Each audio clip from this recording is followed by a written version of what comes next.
Welcome to the Uriah Jokes podcast. My name is Uriah Westman, and this is my YouTube channel.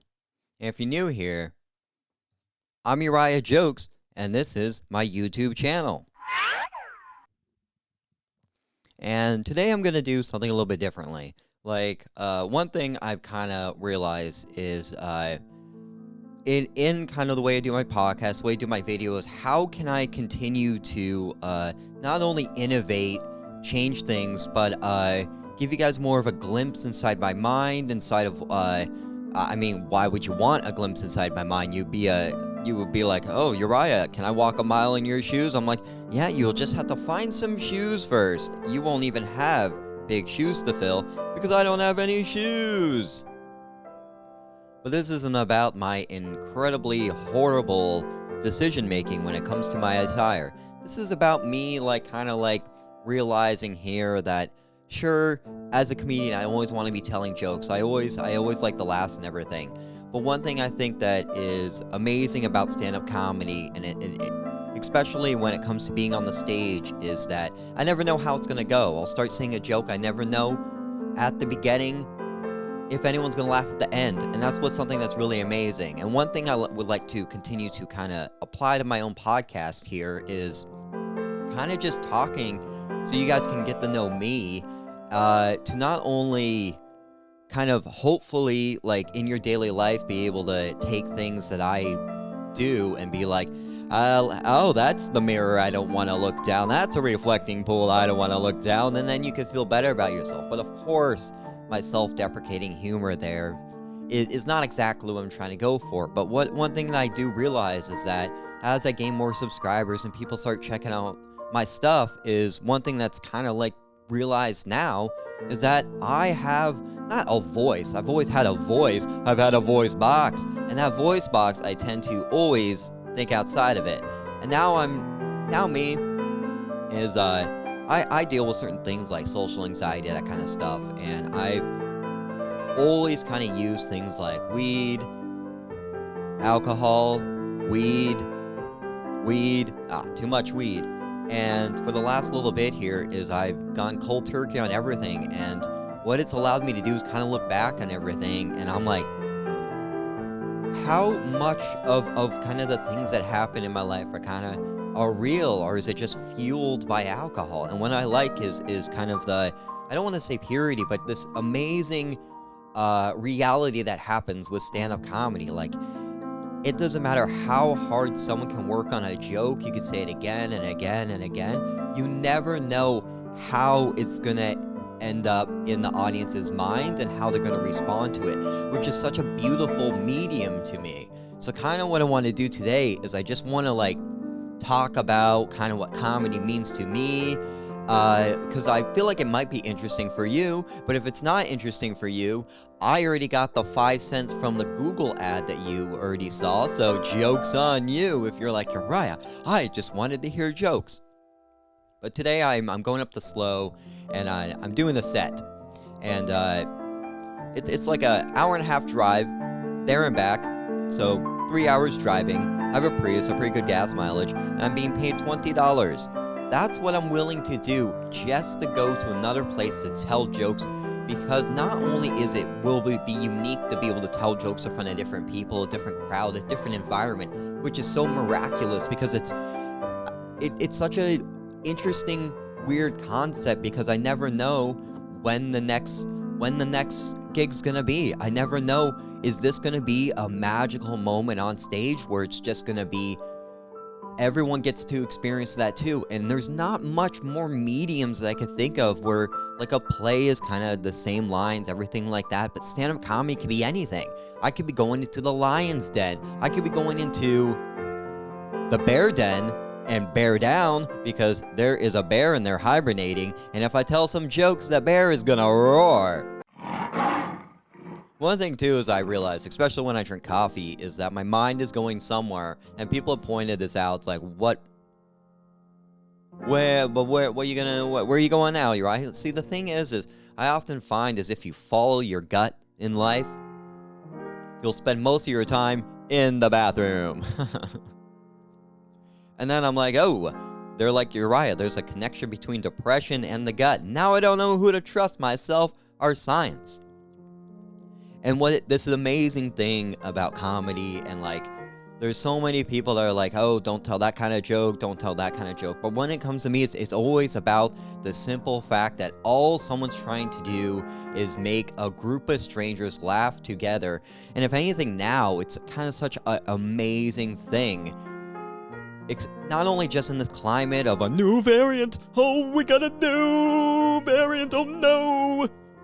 Just a litany of issues that people are just dealing with. It's such an amazing thing. And like, last night is I produced a show at Brassford Comedy. All of them have been amazing, but I put so much tremendous amount of pressure on myself to create a good show, to make sure that the comedians have a good time. And it was cold, it was a smaller crowd and wasn't laughing. And when stuff like that happens, I'm so hard on myself, which is such a hilarious thing to say, that I get down on myself, and I'm like, okay, what am I doing? And then afterwards, someone comes up to me and they just say a personal story, and they're like, yeah, it like, we're sorry the crowd wasn't good, but we had a very good time. This is our first time going out. And it's such a thing, because it seems for me like, of course I have my own selfish reasons for being a comedian. Oh, it's the laughs, there's no feeling like it. I'm writing jokes and like people get to know me, but they're not really getting to know me. I think ultimately, and what it gets in, and when the conversation has with other comedians, is everyone, when it comes to comedy, wants to get to a point where the material and who you are as a person just comes in as one. So you're just going up there as Uriah Westman. So what I'm kind of thinking now is I go up there as Uriah Westman, as kind of like a pre-rehearsed idea of what I think the crowd's going to think is funny. And that's why I think about the set. What jokes am I going to do? And of course, there's tags and there's different things that I'll add within the set to keep things interesting, and things I'll think about on the fly. What I think is really cool is this idea about, and it's very difficult, especially in this sort of medium, to be vulnerable, especially when it comes to being on the stage, because you also need to be funny. But it's that authenticity of comedy. Once you start mixing in who I am as like a person, with my material, with the jokes, I feel like it can just start merging into this beautiful thing. And what is so cool, and what I'm realizing now, is that I kind of have people behind me, you guys watching my videos on YouTube, and I just realized that this is such an amazing thing that is kind of starting to, if it takes off, I will have nothing to do but to thank you guys, to thank the people for sticking through me for the beginning of time, all the times bombing, everything. No matter whether or not you get my comedy, all I say is that, especially with the pandemic that has happened, I would say that anything you're doing, any idea in life, is that the last thing you would ever want to do is be at a point in your life where I wish I went for that. And this isn't some, YOLO, I'm a YOLO man, you can only live once. It's like, okay, well, that's debatable. I mean, like, am I going to reincarnate into a cat? Maybe. I'm very curious. I'm a very curious person, so I may bark up the wrong tree and become a dog. I don't know, but I think that ultimately is that sometimes things get really hard when it comes to comedy and open mics, and then me, I take them very, very seriously. And because I've decided to quit drinking now, and I go to open mics and just see other comedians, newer comedians, just like disrespect the stage or not really care for the craft. Great car alarm in the bottom. I got me heckling by a car alarm now. Fantastic. When has that ever worked? A car alarm never works. It's like yelling help in a pool. The lifeguard's just going to blow the whistle and everyone's going to get out of the water. You know what's funny? If someone's drowning in a pool, only a couple people may jump in to try to help. But if someone pees in the pool, everyone's going to get the hell out of there. But that's kind of the thing right now, is this idea that I'm not planning what I'm going to talk about. And sometimes what I'm saying might not lead to somewhere. It might just like lead to another joke or lead to another inspirational thing. Well, what's amazing is that maybe 9 times out of 10, what I'm saying won't lead to anything. But if that 1 time out of 10 leads to something amazing, into a journey that makes you laugh or makes you feel something, or just creates this art form that will just be this moment that will be gone forever, except I am recording this so the moment can be relived forever. But stuff like jokes, my chair's rubbing against it, so it sounds like I'm farting. It's masking the actual farting that I'm actually doing of the verbal diarrhea that I'm currently doing right now. But this whole thing that I think is so truly amazing about comedy is that it is such a one-person thing. Like, I write the jokes by myself, I do the comedy by myself, but ultimately what's amazing about it is it does take an audience. It takes people to make someone a comedian.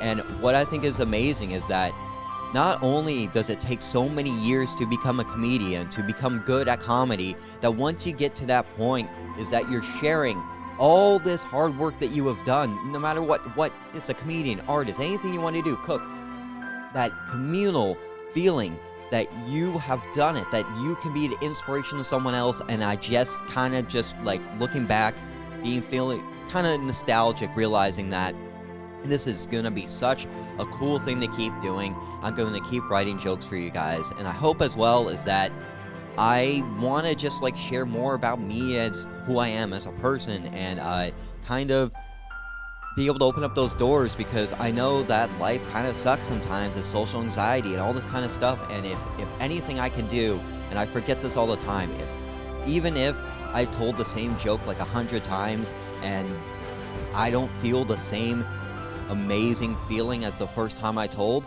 the fact that I could just continue to give that gift of laughter is the most amazing thing in the world. And especially when a lot of people live in America where there is no health insurance, I can be your health insurance, because laughter is the best medicine. And this has been Uriah Just Talks to a Camera, hoping it makes sense, with probably some inspirational piano to trick you into thinking I'm saying something deeper, but not too deep, because the last thing you want to do is dig up those traumatic memories, because remember, you always gotta call before you dig.